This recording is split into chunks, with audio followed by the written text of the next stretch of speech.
Stop looking at the national average. It's a lie. In 2026, we are seeing a massive split.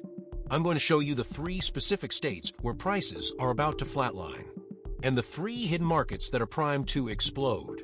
You might be sitting on a gold mine without even knowing it. Is December 2025.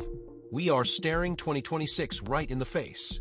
And if you're like most of the people I talk to, you're probably sitting there, staring at Zillow, looking at your savings account, and asking yourself the same question everyone else is, do I finally pull the trigger this year? Or am I going to get crushed? Look, let's keep it real. The last 3 years? Brutal. Absolute grind. We saw rates go vertical. We saw bidding wars that made 0 sense. For a lot of you, the American dream started feeling more like a hallucination. But I've got some news. The days of 3% rates? They're gone. Put M in a coffin. Stop waiting for them.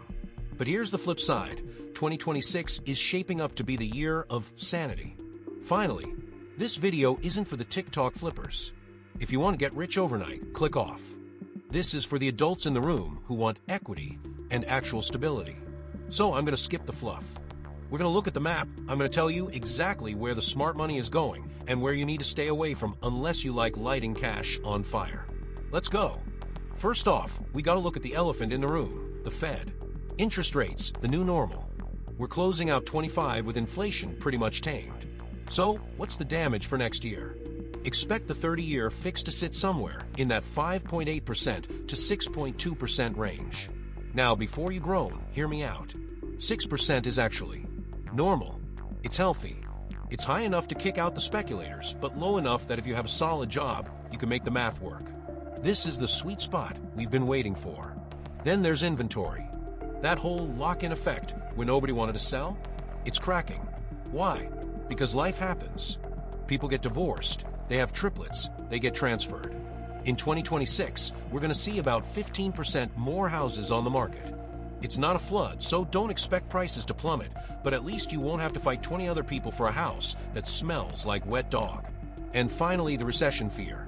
The bears have been screaming recession since 2023. But look at the scoreboard. GDP is positive, unemployment is sub 4.5%. The economy is hitting that soft landing. This solidifies my stance. We are not seeing a crash in 2026. We might see flat prices, we might see modest gains, but a 2008-style crash? Highly unlikely. All right, let's do a lap around the country. I'm going to give you the current price tag right now, and exactly where I see those numbers heading in the next 12 months. The Northeast, the slow grind, up north.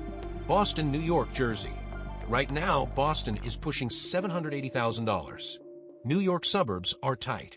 But honestly, don't hold your breath for a crash here. Inventory is non-existent.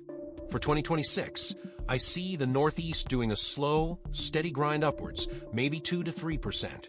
It's not exciting, but it's safe. Sellers here still have the leverage because, quite simply, they aren't building any more land. The West Coast, the ceiling, West Coast. California, Washington. San Francisco is sitting at $1.3 million. LA is hovering over $900,000. But I think we hit the ceiling, guys. The air is too thin up there. For 2026, expect these markets to chop sideways. Maybe we see a 1% bump, maybe we see it flatline. The affordability crisis is capping how high this can go.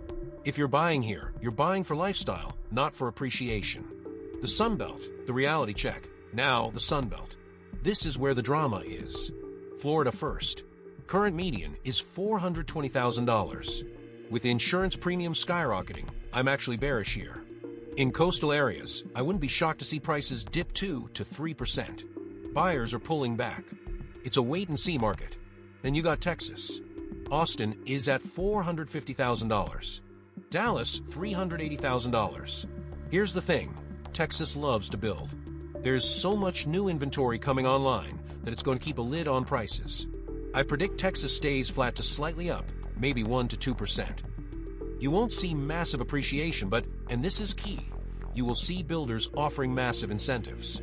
So the sticker price stays flat, but the deal gets better. The Midwest, the growth engine, and finally the Midwest. Ohio, Indiana. Columbus is sitting at $310,000. Indy at $285,000. This is the only place left where the average American can actually afford to buy. Demand is flooding in. I'm predicting a strong 5% to 6% pop in these markets for 2026. Think about it, a $300,000 house going to $318,000 is easy math. A $1.5 million house going to $1.6 million is a lot harder. The Midwest has room to run. Okay, enough data. Where would I put my money in 2026? If I had to pick 3 spots to build equity for my family, here they are. 1. Columbus, Ohio, the Silicon Heartland. I know. Ohio? Really? But listen, Intel dropped $20 billion there. That means jobs. High-paying tech jobs. It's like buying in Austin 10 years ago, but without the traffic. Yet, the strategy. Look at the northeast suburbs near New Albany. Buy a single-family home for $350,000. Hold it for 7 years. Thank me later. 2. Greenville, South Carolina, the spillover. If you're sick of the big city grind, this is it. Everyone is moving to Atlanta and Nashville, so those markets are saturated. Greenville is catching all the spillover. Great downtown, reasonable prices, and people actually say hello to you on the street. The strategy, great for a primary residence or even a short-term rental because tourism there is quietly booming. 3. San Antonio, Texas, suburbs. Austin gets all the hype, Dallas gets the business, but San Antonio has the stability. Military bases, healthcare hubs.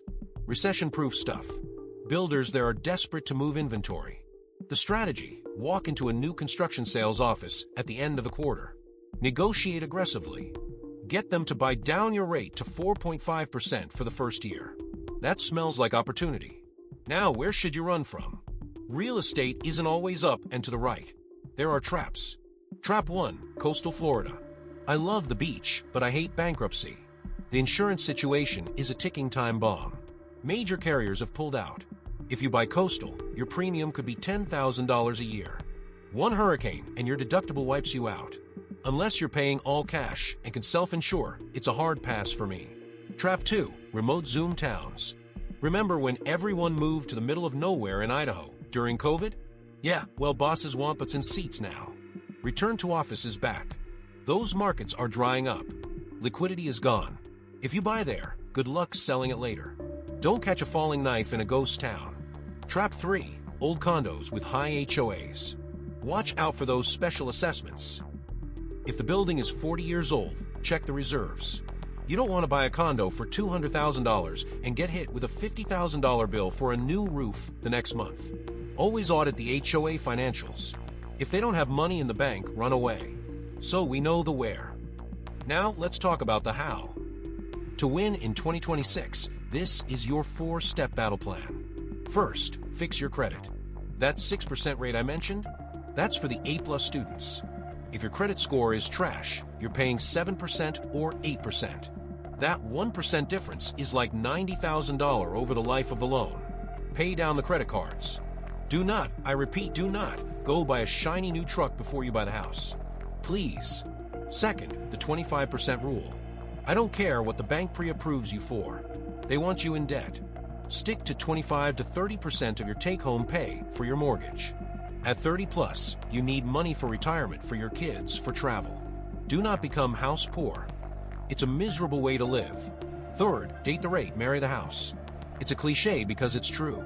If you find the right house in the right school district at a price you can afford, buy it. You can always refinance if rates drop to 5% in 2027. But you cannot change the purchase price. You can swap the rate, you can't swap the cost basis. And finally, look for the ugly ducklings. In 2026, the turnkey houses will have multiple offers. Find the house with the nasty pink bathroom. Find the house with the shag carpet from 1990. That smells like opportunity. That's where you have leverage. You can fix ugly. You can't fix overpriced. Look, buying a home is massive. It's scary. Don't let FOMO drive the bus, but don't get stuck in analysis paralysis either.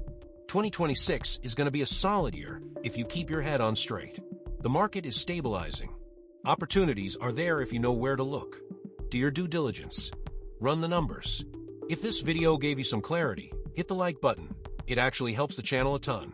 And hey, if you want me to do a deep dive on a specific city, like Chicago, Phoenix, or Atlanta, drop the city name in the comments. I read 'em all, and the one with the most likes gets the next video.